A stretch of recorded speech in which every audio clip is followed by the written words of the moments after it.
네, 안녕하세요. 황희찬입니다. 1부에 이어서 2부로 찾아뵙게 됐는데요. 제 옆에는 박승남 인천광역시 교육감 후보님께서 자리하고 계십니다. 후보님, 계속해서 공약과 관련된 질문 드리도록 하겠습니다. 네. 괜찮으실까요? 아이, 좀 그럼요. 안 피곤하세요? 아이, 공약인걸요? 제 꿈입니다. 네, 감사합니다. 저희 2부 첫 번째 질문은 4차 산업혁명에 대비한 디지털 문해력 향상은 어떤 공약일까요? 네, 4차 산업혁명 시대, 이미 우리는 정보화 시대에 접어들었고 4차 산업혁명 시대에 들어섰다고 이야기를 하잖아요. 하루에 굉장히 많은 정보가 쏟아집니다. 아이들이 접하는 정보도 굉장히 많죠.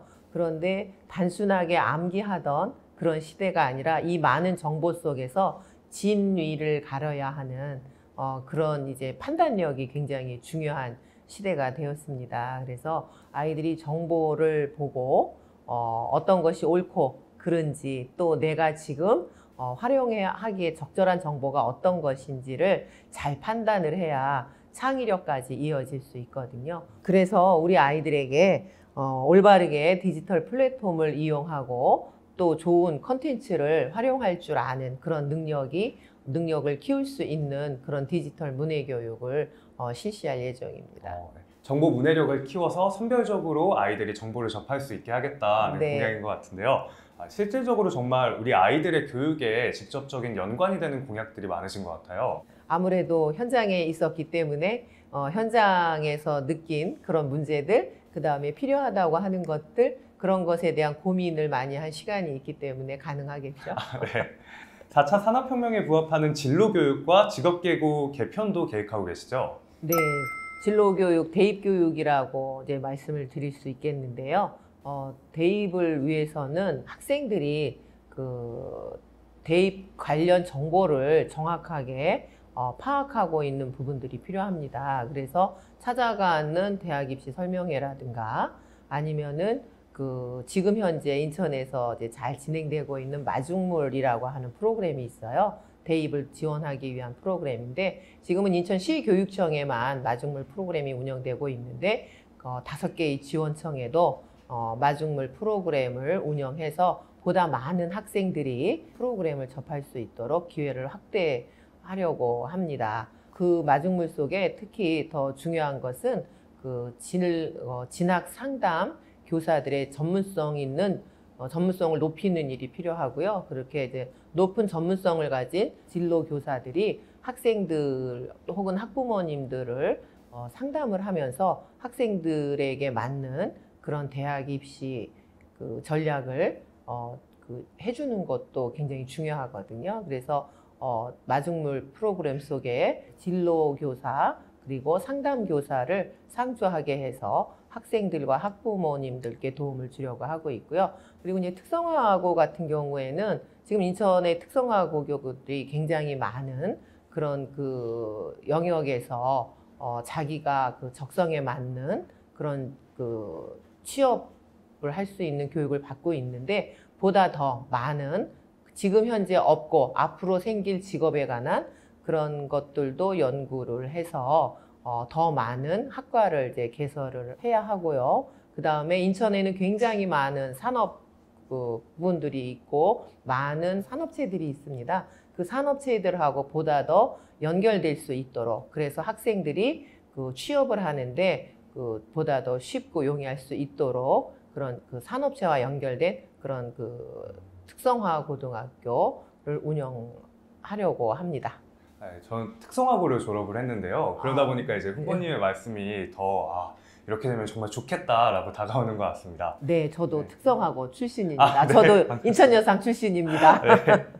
네, 다음으로는 요즘 아주 뜨거운 감자죠. 학교폭력 예방에 관한 공약도 내세우셨는데요. 네, 학교폭력 뜨겁죠. 근데 학교폭력은 일단 저는 개인적으로 학교폭력 예방과 대책에 관한 법률이 우선 개정이 되어야 된다고 생각을 해요. 학교폭력에 대한 정의부터 다시 재정의가 되어야 하고요. 지금 학교폭력은 그냥 험담 한번 했다고 학교폭력으로 가는 경우도 있거든요. 그래서 학생들을 어떻게 교육적으로 학교폭력 자체가 학생들을 벌 주기 위한 것이 아니라 선도를 위한 것이에요. 그래서 학생들에게 어떤 교육적인 그런 선도 교육을 통해서 할 수 있는 것들 이게 법으로 들어가면 상당히 복잡해지고 힘들어지거든요. 그래서 학생들을 선도할 수 있는 그런 그 경미한 사안들은 학교 안에서 교육적으로 이제 해결을 하고 이제 무엇보다도 사고가 나기 전에 예방을 해야 되는데요. 이제 우리가 학교에서 어울림 프로그램이라든가 다양한 그 사회적 아이들의 학생 관계 프로그램들을 지금 진행을 하고 있는데 그런 것들을 보다 더 많이 그리고 좋은 프로그램들을 개발해서 예방에 우선 집중을 하고 그 다음에 경미한 사안들은 아까 말씀드린 것처럼 선도 위주의 교육적으로 해결을 하고 아니면은 그 재범 가능성이 높아서 엄격히 학교 폭력으로 다뤄져야 하는 사안들과 혼재되어서 좀 혼란스러운 경우가 있습니다. 실제로 피해 학생이나 가해 학생 등이 관계 회복과 그런 어떤 그 분쟁 해결이 더욱더 어려워져 있는 게 현실입니다. 네. 우선 뭐 학교 폭력이라고 규정이 되면 피해 학생과 가해 학생의 분리가 이루어져야 되는데 뭐 사실 규명이 제대로 이루어지지 않은 상황에선 이런 게 어려우니까 좀 구분이 되고 그리고 예방 위주로 가야 된다 그런 말씀 정말 감사드립니다. 다음으로는 엄마가 행복한 유아학교라는 공약도 있는데요. 유아학교는 제가 좀 익숙하지 않은데 유치원을 혹시 말씀하시는 건가요? 네, 유치원을 유아학교로 이제 그 명칭을 변경해야 한다는 이야기는 벌써 한 20년 전서부터 나오고 있어요. 네. 그 유치원이라고 하는 것이 그 일제의 잔재라고들 이야기하는데 그 일본에서 만들어진 용어라고 볼 수 있죠. 그리고 지금 유치원은 보육 기능이 우선되거든요. 그래서 지금 교육 기능보다는 보육 기능이 앞서고 있기 때문에 유아학교라고 변경을 해서 교육과 보육 기능이 함께 될 수 있도록 하는 것이 좋고요. 또 교사들의 처우 문제도 달라질 겁니다. 그래서 이렇게 유아학교로 명칭을 변경하고 단설 유치원 중심의 국공립 유치원을 확대 운영해 나갈 것입니다. 그리고 유아기의 건강과 영양을 보다 더 책임질 수 있는 그런 시스템을 구축하도록 하겠습니다. 네. 보육을 얘기하셨으니까 드리는 말씀인데 돌봄 교실에 대한 공약도 있으시잖아요. 근데 이거는 얼핏 생각하기로는 여성가족부에 할 일이 아닐까요? 네. 돌봄 교실은 여성가족부 소관입니다. 사실 초중등 교육법에는 돌봄에 대한 그 법령이 없어요. 그러니까 초등학교에서 그 돌봄 교실을 하는 것은 그 국가에서 지정해서 들어와서 그렇지 초중등 교육법에 있는 그런 교육 활동은 아닙니다. 그러면 어떤 돌봄 교실을 만들고 싶으신가요? 지금 돌봄 교실은 1, 2학년 학생 위주로 진행이 되고 있어요. 그런데 1, 2학년 학생들이 아침 8시 40분에 학교에 와서 6시 40분, 7시까지 계속 학교 교실에서 생활을 해야 되는 거예요.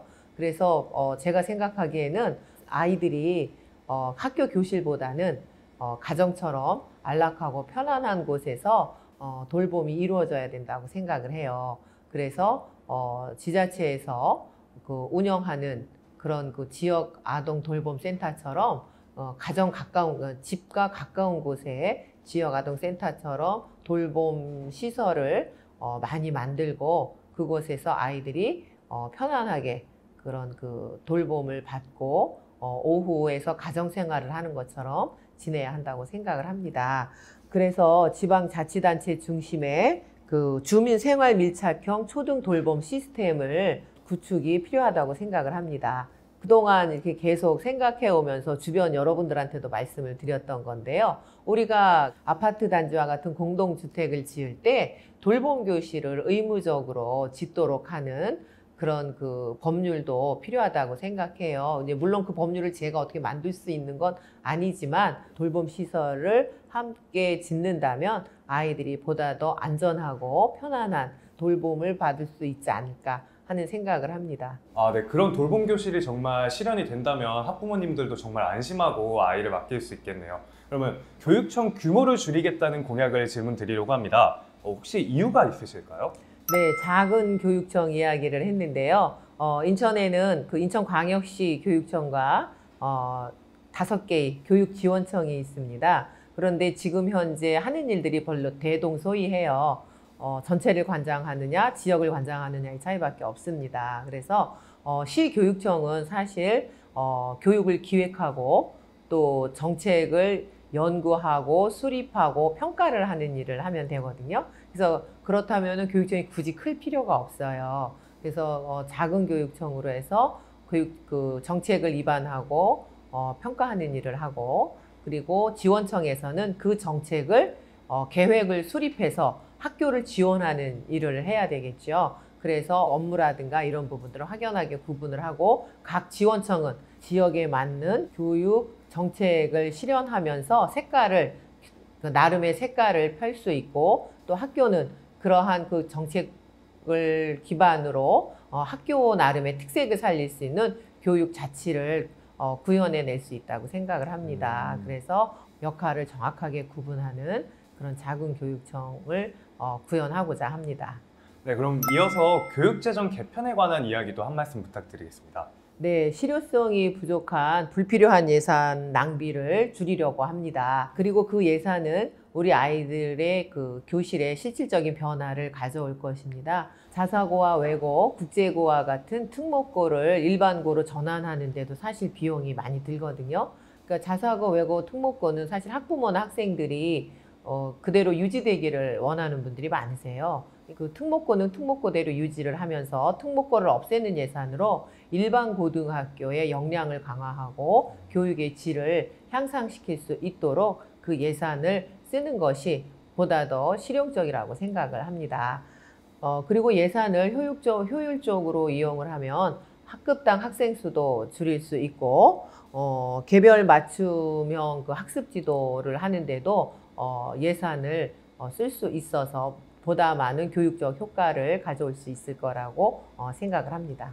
네, 감사합니다. 다음으로 질문 드릴 것은 교권에 관련된 내용인데요. 교직에 오래 몸담고 계셨던 만큼 교권에 대해서 정말 남다른 생각을 갖고 계실 것 같습니다.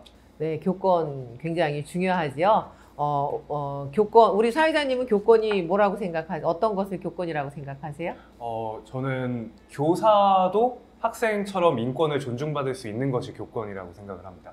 네, 많은 분들이 그렇게 생각을 하시는데 틀린 답은 아니세요. 그런데 교권은 학생들을 가르치는 교사의 권리입니다. 그러니까 학습권을 보장하기 위한 것이 교권이에요. 그래서 교권은 굉장히 중요하게 보호되어야 하는 것이죠. 그래서 저는 학생들의 학습권을 보호하기 위해서는 교사들의 교권이 보호되어야 하고, 교사들의 사기 진작과 권익을 보호하는 일에 그동안 사실 앞장서 왔었어요. 제가 교총 2017년부터 2019년까지 인천교총 회장 역할을 했거든요. 그때 가장 많이 중점을 뒀던 활동들이 교권 보호 활동이었어요. 그래서 지금도 교권 보호라고 하면 자다가도 벌떡 일어난다고 말할 정도로 선생님들의 가르치는 권리를 보호하는 일에는 앞장서서 나서서 학생들의 학습권이 교권을 통해 보호되고 또 그 학습권이 지켜질 수 있도록 노력할 것입니다. 네. 교권 보호가 곧 교육 안정이다라는 말 정말 뜻깊게 잘 들었습니다. 그럼 마지막 질문으로 교육 희망사다리 복원이라는 공약이 있으시던데 이거는 뭘까요? 실질적 그 교육 평등을 위한 그런 교육 복지 제도를 보다 더 확대 운영함으로써 학생들이 자신의 꿈을 위해서 노력하고, 그 노력이 좋은 성과로 경제, 사회, 문화적인 성과로 이루어질 수 있도록 교육의 기회를 확대하는 그런 그 교육 정책을 펼 계획입니다. 그래서 다문화 교육을 지원하고 대안교육이라든가 학교 밖 청소년들에 대한 관심도 더 많이 가져서 좋은 제도로 그들을 학교 안으로 데리고 올 수 있는 그런 교육 정책을 펼 생각입니다. 네, 말씀 감사드립니다. 마지막으로 덧붙이실 공약이 있다면 혹시 말씀해 주시겠어요? 네, 제가 순편한 교실이라는 공약을 내세웠는데요. 지금 그 코로나 바이러스로 인해서 교실 창문을 다 열어놓고 수업을 하고 있거든요. 그런데 그 미세먼지라든가 황사가 심한 날은 창문을 열지 못하잖아요. 그래서 교실에, 사실 최근에 지어진 학교나 교실에는 그 공기순환기가 다 설치가 되어 있어요. 그런데 오래된 학교에는 공기순환기가 없어서 그 미세먼지가 있는 날 창을 열기가 힘들고, 또 바이러스로 인한 어떤 그런 그 감염의 위험도 창을 닫기 때문에 높아지고 있거든요. 그래서 그 공기순환기를 이용해서 학생들이 좀